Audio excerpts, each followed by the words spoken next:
Windows XP on mobile computers. The beauty of laptops is their portability, but to be portable we need batteries that last long enough so we can actually get our work done, and we need access to data while we're disconnected from our office. Windows XP can help us manage both these tasks, and that is the main focus of this video. Windows XP is able to provide very robust power management support for our batteries and other devices in our laptop computer when the computer is using the advanced configuration and power interface BIOS, and we'll learn how to reduce the battery consumption by changing the different power options that are available in Windows XP.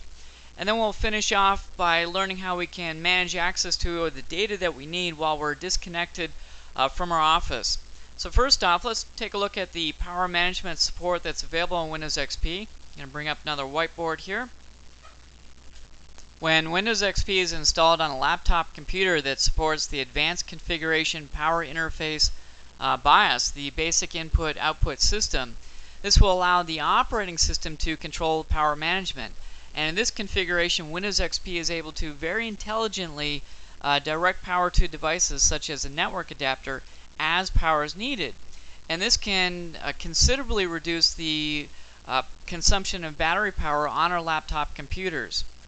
This also allows for the hot swapping of devices, meaning that we can add or remove PC card, card bus, USB, or FireWire devices while Windows XP is running, and Windows XP will automatically detect these devices and allow you to start using the devices without having to restart the computer.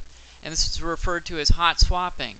Additionally, we can add or remove a laptop into a docking station while Windows XP is running, so we don't have to shut down our laptop anymore for those functions.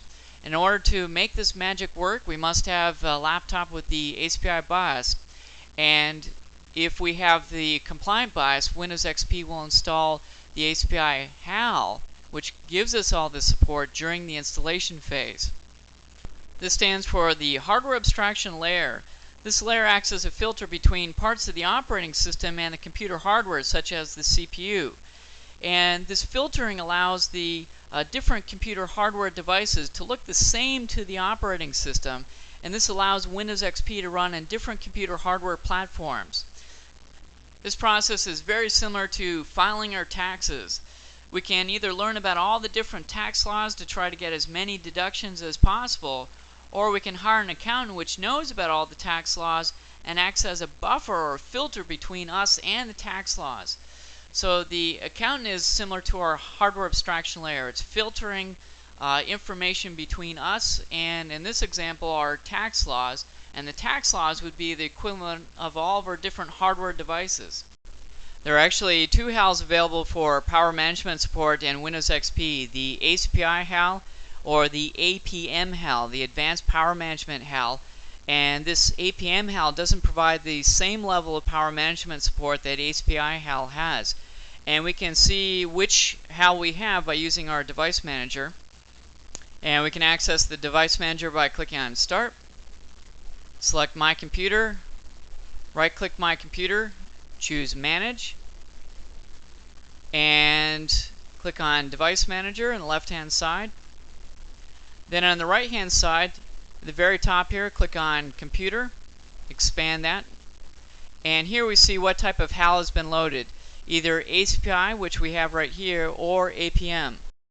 If this did say APM, you may be able to upgrade the BIOS in the computer from APM to ASPI if your manufacturer has a patch for that.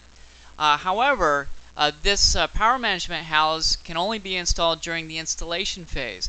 So the catch here is you're going to have to reinstall Windows XP after you've upgraded your BIOS to ASPI. So with our ASPI HAL in place, let's see how we can manage the power options on a Windows XP laptop computer. So let's close out of here. Currently I'm logged on to a desktop computer, so I can't show you all the power options that are available from here. So what I've done is use remote desktop to log on to a laptop computer, and we cover remote desktop in a previous video in this series. So I'm just going to bring up that connection right now. And then from here we're going to go to our Power Options control panel. We do that by clicking on Start. Click on Control Panel. find Power Options, and double click on that. This first tab allows us to apply different power schemes to our laptop computer. And a power scheme is just a collection of settings that helps manage the power usage of our computer. And these settings can vary depending on whether or not the computer is plugged into a wall outlet or is powered by the battery. So for example, the presentation scheme will help to conserve battery power by turning off the hard disk after the computer's been idle for 5 minutes and place the computer into standby mode once the computer's been idle for 5 minutes as well. And then once the computer's been idle for 2 hours, we'll completely turn the computer off and place into hibernate mode. We'll talk about standby mode and hibernate mode in just a second here. But the time limits that you see here are based on the power scheme that you choose. So for example, if we choose a different power scheme, say for example home office desk, we see how these time limits, these idle time limits vary here. So if we want to conserve the maximum amount of battery power, we would choose max battery. And we see here that we're going to turn off everything just after a couple of minutes. In contrast, if we choose always on, that means if we're plugged into a power supply on the wall, we're not going to turn anything off. And we're never going to place the computer into standby mode or hibernate mode when we're connected using battery power. And just turn off the hard drive though if the computer's been idle for 30 minutes. These idle time periods can be manually adjusted as well just by clicking on this arrow and then choosing the time delay that's appropriate for your work style. And lastly, the computer will also help to conserve battery power by placing the computer into low power states called standby and hibernate mode. Once the idle time period has been reached for standby, the computer will turn off the hard disk. It's going to turn off the power to the display. It's then going to log the user off, and in all intents and purposes it looks like the computer is turned off, but it actually isn't. The operating system still continues to run in the background, which means that battery power will still be consumed while in standby mode, and that means you can't leave your computer indefinitely in standby mode because you'll eventually drain all the power out of your battery. To get out of standby mode, you would just press the power button on your computer. You would log back onto your computer, and your desktop would be returned to its original state, meaning that if you had Notepad up and running prior to the computer going into standby, when you resumed from standby, Notepad would automatically be launched and it would be on your desktop. The downside of using standby mode is that it's not going to save data prior to the computer going into standby mode. And that means that if while in standby mode you completely lose all power, all that data that had not been saved is gone. Poof. And that's where hibernate mode can come and help us out. When the computer goes into hibernate mode, it will also turn off power to the hard disk, turn off power to the monitor, but additionally it's going to take all the data that's in RAM and save that data to a special location on the hard disk, and then it's going to log the user off. And it'll completely shut down the computer. It's not going to run in a low power state. The computer truly is turned off. So the benefit of hibernate mode is that any data that had not been saved prior to the computer going into hibernate mode is safe. It is protected. To resume from hibernate mode, you just press the power button on your computer. You would then log on to your computer, and at that point the desktop would be restored to the state in which you had previously left it. If you don't see the option for System Hibernates on your computer on the Power Schemes tab, that means that hibernation has not been enabled. To enable hibernation, click on the Hibernate tab and make sure that this option is selected. You can only select this option though if you have enough free hard disk space for the hibernation file. And as a default, hibernation requires an amount of free hard disk space equivalent to the amount of RAM that's installed in your computer. So in this example, the computer has 512 megabytes of physical RAM, and therefore it's consuming 512 megabytes of hard disk space for the hibernation file. If the free disk space was below 512, let's say it was 400 megabytes, this option would be grayed out and I would not be able to enable hibernation. So let's move forward now to our Alarms tab, and this allows us to configure the laptop to perform certain actions once the power level of the battery reaches a certain percentage. For example, the low battery alarm will notify me when there's only 10% battery capacity remaining. And this will allow me to save my files and close down my computer before I lose all of my battery power. We can change the percentage that the low battery alarm will activate at, and we can also change the alarm action that will be performed once the low battery alarm goes off by clicking on the alarm action button. The default low battery alarm action is just to display a little message indicating the remaining battery capacity, but we can also sound alarm, and we can go one step further and have the computer automatically go into standby or hibernate mode, or even shut itself down. And if there's any programs that are hung and are just not responding, we can force those applications to shut down. And lastly, we can also run a program by choosing this option, click on Configure Program button, and put in the file path to the program that we'd like to run once this battery alarm has sounded off here. The best practice is to use the low battery alarm to notify us that the battery capacity is low, and if we ignore or miss that low battery alarm, then use the critical alarm to actually enforce an action here. So I'm going to deselect these options, and let's take a look at the critical alarm, which is right here. To avoid a conflict between our alarms here, make sure that the low battery alarm is at a level that's higher than the critical battery alarm.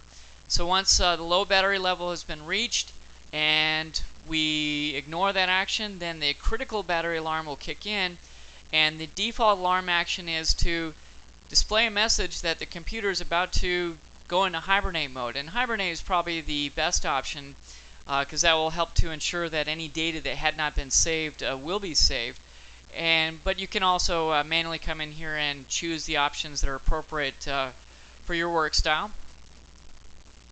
The power meter tab displays the battery or batteries that we have in our computer and the charging state that they're in, if they've reached 100% or if they're in the middle of charging. And you can view details of your battery just by clicking on the battery icon. It shows you the make and model of the battery.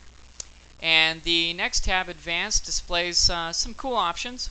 From here we can enable the power meter to be on the taskbar by choosing this option right here. And as a default, when the computer comes out of standby mode, you'll be prompt for a password, which is your domain password if you're in a domain, or your local password if you're in a work group. And we've got a nice time-saving feature right here.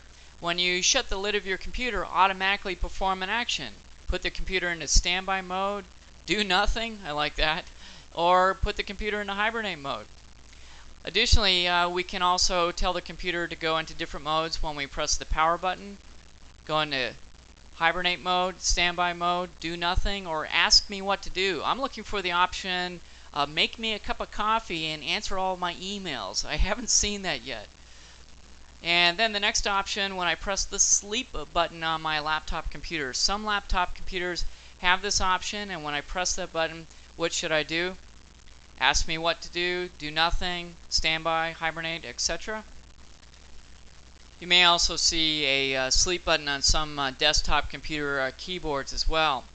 So that is a tour of all the power options that are available on a laptop computer. Let's close out of here and go back to our desktop computer and see how we can manually place the computer into standby or hibernate mode. So we'll close out of here, and poof. To manually place the computer into standby or hibernate mode, click on Start, then click on Shutdown. And here's a cool feature of Windows XP. If you notice, the background is slowly fading to black here in anticipation that the computer is going to be shut down. To go to standby mode instead of shutting down, just click on the drop down arrow, choose standby or hibernate. Now this dialog box appears when the computer is joined to a domain, but if a computer is part of a work group, you'll see a smaller dialog box with 3 buttons. You'll see a standby, turn off, and restart button, but you won't see a hibernate button. Here's a little tip for you. If you want to place a computer that's in a work group into hibernate mode, press the Shift key and then the standby button changes from standby to hibernate. So now that our computer is configured with all of our power options that we need, let's answer that age-old question: how do we access our files that are contained on a network file server when we're not connected to the network? Well, to answer that question, we're going to use a feature called offline files. Let's get an overview of what that feature is about. So let's say your company policy states that you can't have any of your files on your own computer. They have to be stored on a network file server so they can be backed up every night. So we've got all of our own files right here in some type of folder, and then we've got our computer, our Windows XP computer right here. Now the problem with this arrangement is it's all well and good while you've got the network connection, which is right here, but if the network connection drops or you take your computer elsewhere and you're not connected to the network, how do you access your files? Well, offline files gives us a method to manually or automatically copy the files that are on our network file server to our local computer. And once we have those files copied right here, offline files gives us an automated method for synchronizing any of the changes that were made to those files while they're on our machine back up to the file server to make sure that we're always in sync. The process of copying files from the shared folder to our local computer is referred to as caching. And Windows 2000 and Windows XP computers have 3 caching options on the shared folders. Let's take a look at those options now. So let's create a folder to work with. We can just right click on the desktop, create new folder, and we're going to share this folder. We cover sharing in our permissions video quite a bit, so we're just going to cut to the chase for this example. To share the folder, we'll right click, choose sharing, click on share this folder, and then in the bottom right hand corner we have this option that says caching. We'll just click on that. As a default, when folders are shared on Windows 2000 and Windows XP computers, the caching option will be set to manual caching of documents. And this means that the user has to manually select which documents they would like to cache and make available offline. Whereas this next option, automatic caching of documents, means that if a user were to open any file within the folder with this setting, that file would automatically be cached to the user's local computer behind the scenes. When a user is connected to the network and they open a file that's been cached to their computer using manual or automatic caching of documents, the file that they're actually opening is the file that's contained on the network, as pointed out right here. Whereas our third and final option, automatic caching of programs and documents, will, once we cache those programs or documents, will automatically open up the file that's located on the local computer versus on the network. Since with this option we're looking at our local file first instead of the server file, this option is best for read-only information. And additionally, we can also use this to download applications that we normally run from the network and have those applications run locally. That option is best for small applications that are single executables and they don't have a lot of other dependent files that they rely on, help files and other dynamic link libraries and the such.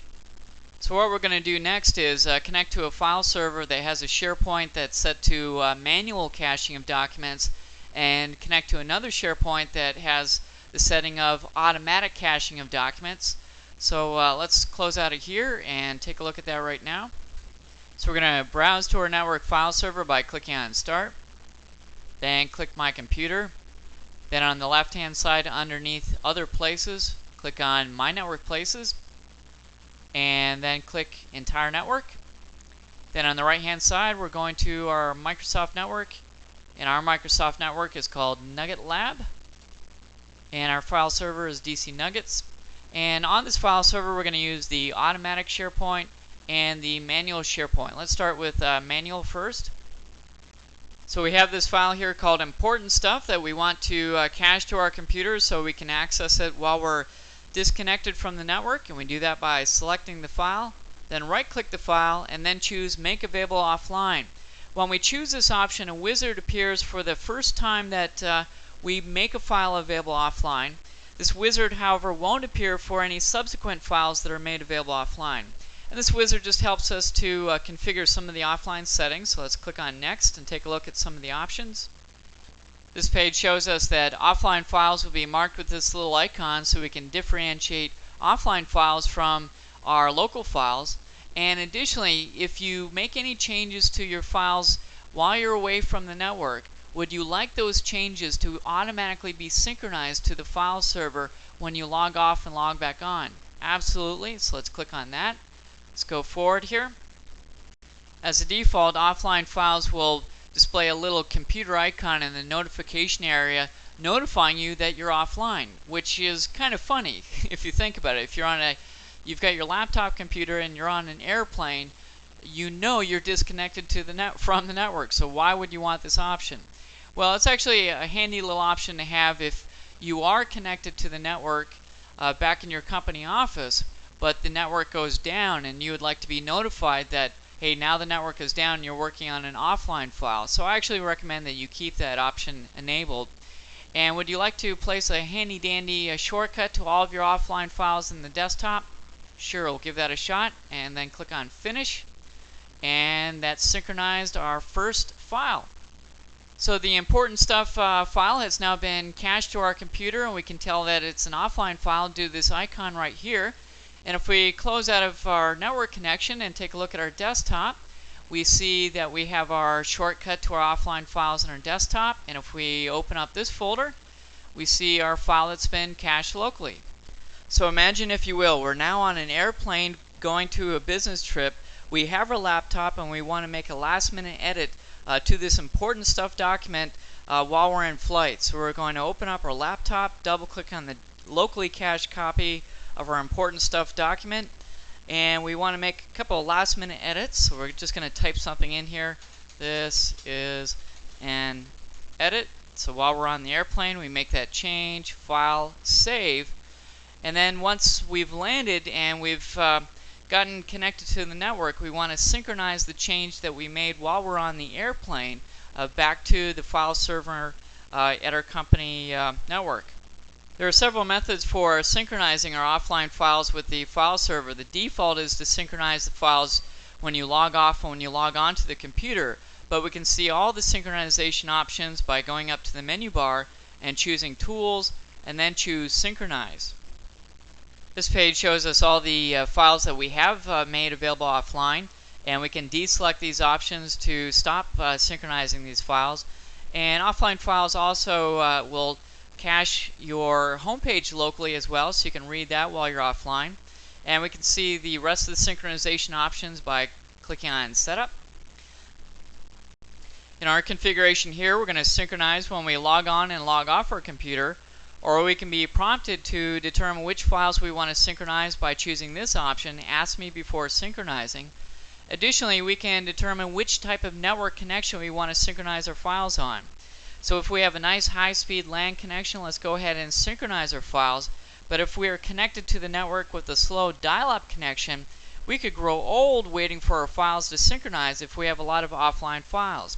So for example, if I choose this arrow and select a dial-up connection, this automatically deselects the synchronization options. We can override that and manually choose this option if we want here. So that's a nice flexibility that we have. We can also synchronize our files based on an idle period. So from here we can synchronize our files after our computer has been idle for a specific amount of time that we choose from the Advanced button. So we click on that right here. The default is after the computer has been idle for 15 minutes, we'll synchronize our files and continue to keep synchronizing our files every 60 minutes as well. So let's close out of here. And lastly, we can synchronize our files at a predetermined schedule as well by clicking on the Add button and configuring a scheduled task to synchronize our files, say for example every Wednesday at 4 o'clock in the afternoon. Let's change our synchronization back to our high-speed LAN connection, and let's close out of here. We can also force synchronization to occur at any point just by clicking on this Synchronize button. So we had made a change to our file while we were on our airplane here. Let's synchronize those changes. I don't want to make my home page available offline, thank you very much, so I'm going to deselect that. Let's push those changes up by clicking on Synchronize, and poof, it's done. So now let's go back to our file server and see if the change that we made in this document has been synchronized up to our file server. So we can see that change by going to My Network Places, then Entire Network.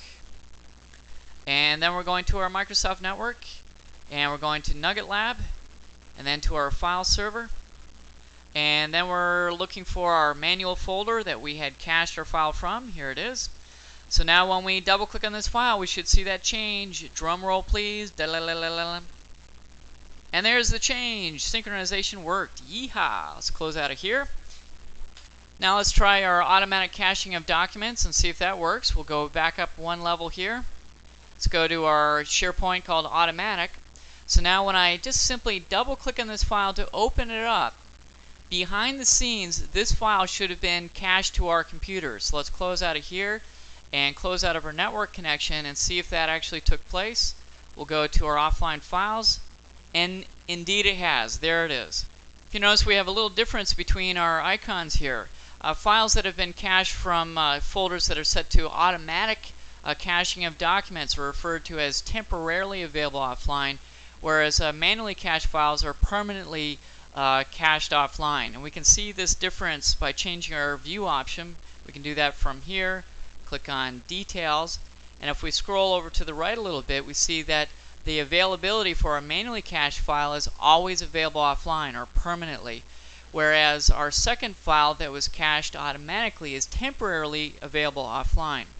These are referred to as temporary files because the operating system sets aside 10% of its hard disk capacity to store these temporary files, and once that capacity has been reached, what the operating system will do is it'll delete its first temporary file to make room for additional temporary files. And so behind the scenes we're deleting these files, hence the word temporary. They may be there, they may not be there. We can change the amount of disk space that's available for these temporary files by going up to our menu bar and choosing Tools, and then choosing Folder Options, and then from here click on the Offline Files tab. So this lever allows us to adjust the amount of disk space that's available for temporary or automatically cached files. This does not pertain to manually cached files. Manually cached files can consume your entire hard drive if you decide to download and cache that many files.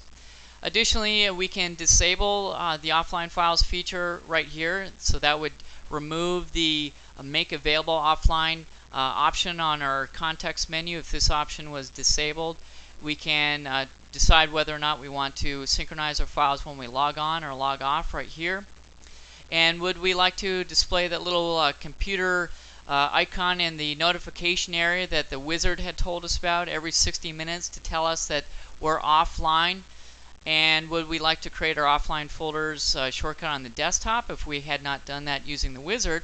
And here's an incredible feature with Windows XP that we did not have in Windows 2000.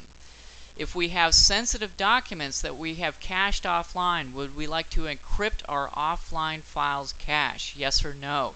So that's a new feature that we have. We talk about encryption in our security video. And moving down here, some other options that we have are to be able to manually delete our locally cached copy files by choosing Delete Files. And so we can delete our files locally, but this deletion will not affect the files on the network, which is a good thing. Do we want to delete just the temporarily available offline files or all of our offline files, temporary and manually cached files? And would we like to view the files? That just takes us to our offline files folder, which is in the background here. And the advanced button allows us to tell us whether or not we're working offline, or if we choose this option, never allow my computer to go offline, that just simply means we won't have access to our offline files. Let's close out of here. Here's a little tip for you. If your offline files cache gets corrupted and just things are getting flaky and it's not synchronizing right, and you've tried to manually delete your offline files but that's not working, you can reinitialize your offline files cache, which is the location where all of your files have been cached to, by pressing Control, Shift, and simultaneously click on the Delete Files button, and that brings up this kind of hidden feature called reinitialization, and that will delete every single one of your offline files that are local. It's not going to affect the network files, and allow you to start from scratch. So once again, that keystroke combination is you press Control, Shift, and then click on Delete Files, and that allows you to reinitialize your cache. So I've mentioned the word cache a couple of times here. What that means is that your offline files are actually stored in a special hidden system directory. If we close out of here, we see our offline files represented by these little icons. But our offline files aren't on our desktop in this folder. They're actually found in a secret hidden location, which we can find by clicking on Start, and then choose My Computer. And then from here we're going to our system partition, which is C.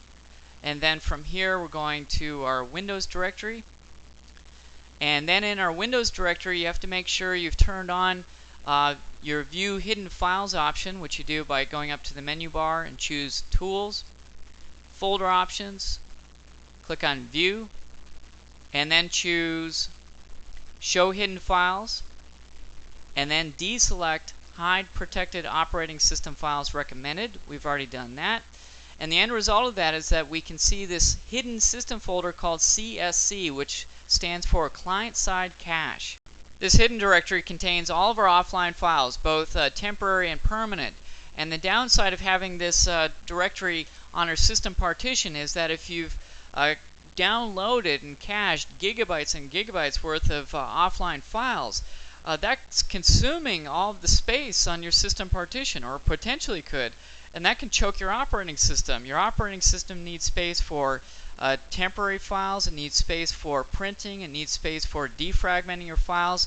So if your offline files is consuming the amount of disk space that you have available, you can use a little utility called cache move to move your offline files cache from one partition to another, or from one disk to another. This utility is found in the Windows 2000 Professional Resource Kit, and I've installed that kit on this computer. Let's take a look at that utility by going up one directory level, and we'll go into Program Files directory, and let's take a look at our resource kit. It's right here, and inside this directory we have a little application called Cache Move.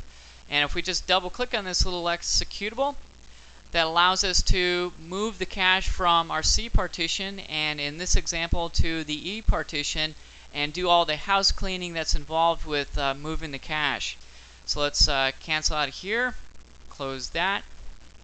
And lastly, there are actually 7 file types that offline files cannot cache, and we can see those file types by bringing up a little whiteboard here where I've got those file types listed. So let me do that right now. So as a default, offline files cannot cache these file types, such as our Access Database files and Outlook PST files. However, if you so choose, you can override the setting by using this group policy, Files Not Cached, which is found in this portion of your group policy editor.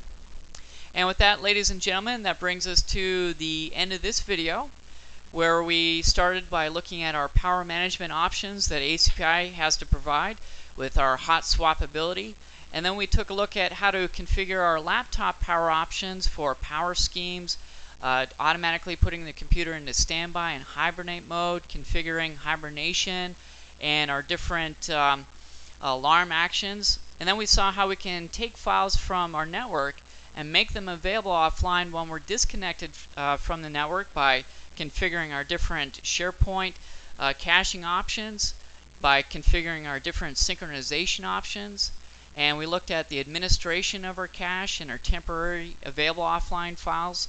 And lastly, we finished off by looking at which files can or cannot be cached. And with that, ladies and gentlemen, I hope this video has been informative for you, and I'd like to thank you for viewing.